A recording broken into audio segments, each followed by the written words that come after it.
of Environment, Forest, and Climate Change is the nodal ministry in the central government's administrative structure for planning, promoting, coordinating, and supervising the implementation of environmental and forestry policies and programs, and for enforcing the regulatory framework related to the environment, biodiversity, forests, wildlife, and climate change in India. It lays down the general policy framework on environmental issues.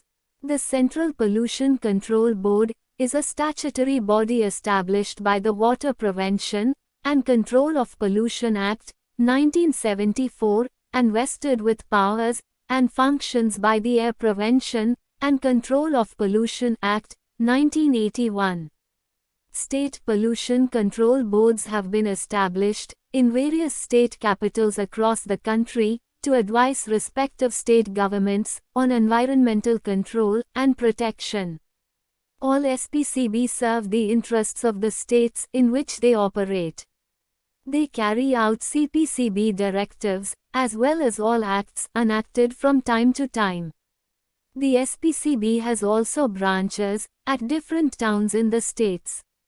The Ministry of Environment, Forest, and Climate Change and the Pollution Control Board's CPCB and SPCBs together form the regulatory and administrative core of the sector.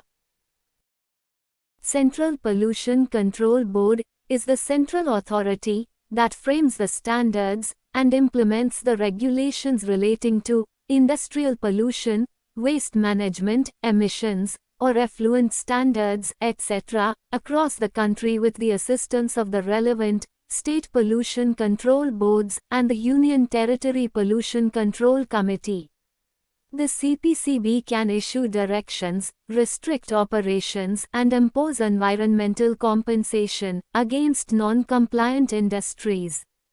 The State Pollution Control Boards and Union Territory Pollution Control Committee are responsible for granting environmental consents to the industries located within their jurisdiction, and thus monitoring the operations of the industries on a regular basis.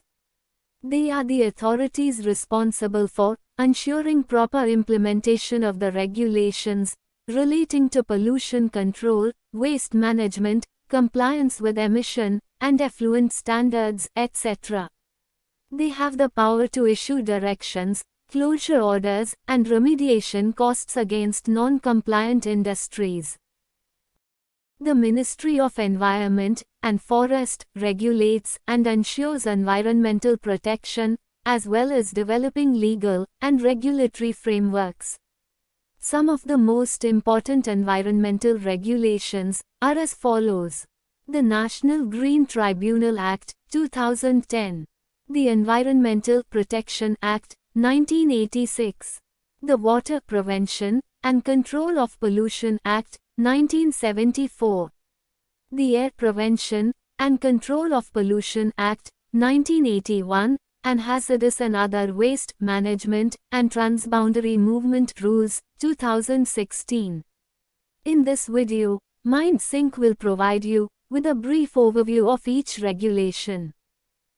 The National Green Tribunal Act, 2010 was established to provide judicial and administrative remedies for the victims of the pollutants and other environmental damage. It is an act to provide for the establishment of a National Green Tribunal for the effective and expeditious disposal of cases relating to environmental protection and conservation of forests and other natural resources. Enforcement of any legal right relating to environment, and giving relief and compensation for damages to persons and property and for matters connected therewith or incidental thereto. The tribunal shall have the jurisdiction over all civil cases where a substantial question relating to environment, including enforcement of any legal right relating to environment, is involved.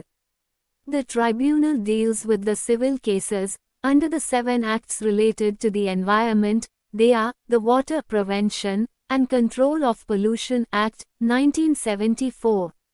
The Water Prevention and Control of Pollution (Cess Act, 1977). The Forest Conservation Act, 1980. The Air Prevention and Control of Pollution Act, 1981. The Environment Protection Act, 1986. The Public Liability Insurance Act, 1991, and the Biological Diversity Act, 2002. The Environment Protection Act, 1986 is an act to provide for the protection and improvement of environment and for matters connected therewith. The act serves as a framework for the coordination of central and state authorities established by the Water Prevention and Control Act, 1974, and the Air Prevention and Control Act, 1981. In accordance with this act, the central government is given the authority to implement the necessary measures to safeguard and enhance the quality of the environment by establishing standards for emissions and discharges, regulating the location of industries, managing hazardous wastes, and safeguarding the health and welfare of the general public. Periodically, the central government issues APA notifications for the protection of ecologically sensitive areas, or APA guidelines.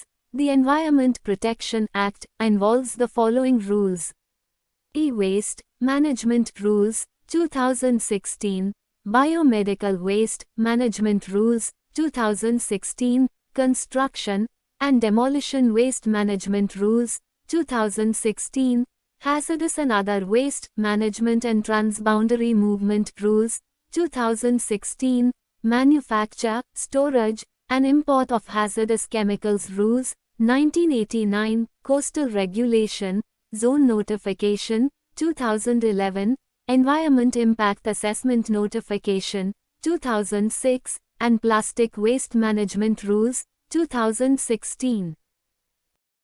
The Water Prevention and Control of Pollution Act, 1974 provide prevention and control of water pollution and maintaining or restoring of wholesomeness and purity of water in various sources of water. The Act prohibits the discharge of pollutants into water bodies beyond a given standard and lays down penalties for non-compliance. The Act was amended in 1988 to conform closely to the provisions of the Environment Protection Act, 1986. It set up the Central Pollution Control Board, which lays down standards for the prevention and control of water pollution. At the state level, the State Pollution Control Board functions under the direction of the CPCB and the state government. The Act empowers CPCB and SPCB to establish and enforce effluent standards for factories discharging pollutants into water bodies. The central and state boards were authorized to control domestic and industrial discharge through consents to establish and consents to operate and to advise state governments on siting of industrial projects. The Air Prevention and Control of Pollution Act, 1981 targets to control and prevent air pollution in India, and its main objectives are to provide for prevention, control, and abatement of air pollution. To provide for the establishment of the boards at the central and state levels to implement the Act. Under the Act, establishing or operating of any industrial plant in the pollution control area requires consent from state boards. Additionally, the boards are expected to examine manufacturing procedures, inspect pollution control machinery, and test the air in air pollution control zones. The CPCB announced National Ambient Air Quality Standards for major pollutants. To safeguard the general public's health, vegetation, and property, these levels of air quality are deemed necessary, with a sufficient margin of safety. The NAAQS specify particular standards for commercial, residential, rural, and other sensitive areas. The Air Prevention and Control of Pollution Amendment Act, 1987 was passed to give the central and state pollution control boards the authority to take immediate action, to deal with major emergencies and recover the costs incurred from the offenders. The amendment also emphasizes the power to revoke consent for failure to meet the prescribed conditions. Hazardous waste management rules are notified to ensure safe handling, generation, processing, treatment, package, storage, transportation, use, reprocessing, collection, conversion, and offering for sale, destruction, and disposal of hazardous waste. These rules have been modified, and the Hazardous Waste Management, Handling, and Transboundary Movement Rules, 2016, have been officially notified, superseding any prior notifications. The rules lay down corresponding duties of various authorities such as Ministry of Environment and Forest, CPCB, SPCBs, DGFT, Port Authority, and Custom Authority, while state pollution control boards have been designated with wider responsibilities, touching across almost every aspect of hazardous wastes generation, handling and their disposal. The Ministry of Environment, Forest, and Climate Change has developed categorization of industrial sectors based on the pollution index. Company will be given a pollution index score, depending on the utilization of the resources, the air emissions, water effluents, and hazardous waste generated. The pollution index of any industrial sector is a number from 0 to 100, and the increasing value of PI denotes the increasing degree of pollution load from the industrial sector.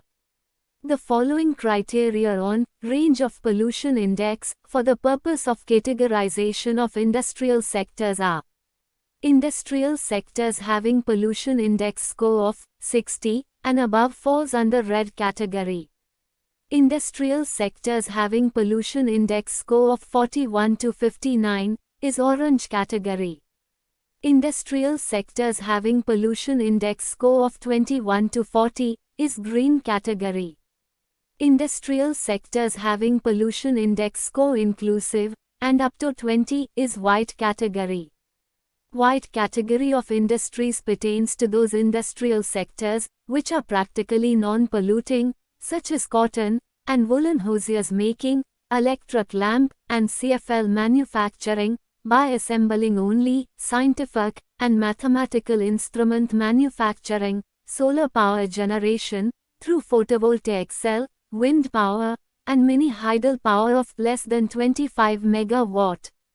White category of industries do not need a permit or consent, and only requires to notify the relevant state pollution control board.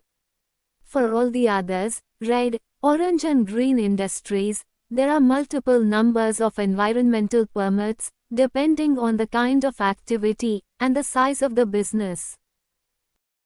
Environmental permit is an essential tool for reducing the environmental effects of industry. Environmental permits encourage technological innovation and make it easier to comply with environment regulations. Any person who is likely to establish or take any steps to establish any industrial plant or process or any treatment and disposal system or any extension or addition which is likely to discharge sewage or trade effluent into any stream or well or sewer or on land has to obtain consent of the SPCB. Any person who is likely to establish or operate any industrial plant in any air pollution control area is not permitted to discharge or cause or discharge the emission of any air pollutant in excess of the standards laid down by the state board. These emissions shall be with prior consent of the state board. In accordance with the Air and Water Act, state pollution control boards and pollution control committees in each state and union territory are responsible for issuing no objection certificates to businesses or services operating within their jurisdiction. Industries that fall under the Central Pollution Control Board, red, green, orange, and white categories, must apply to their respective SPCB in order to obtain these NOC. The consent to establish, issued to establish the unit, and the consent to operate, issued to begin the operation, are the NOC. Consent to establish is required before establishment of industry.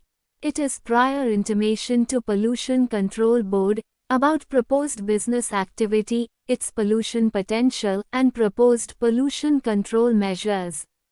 Consent to operate is required when the installation of the necessary equipment, including pollution control devices, is complete and the unit is prepared to begin operations.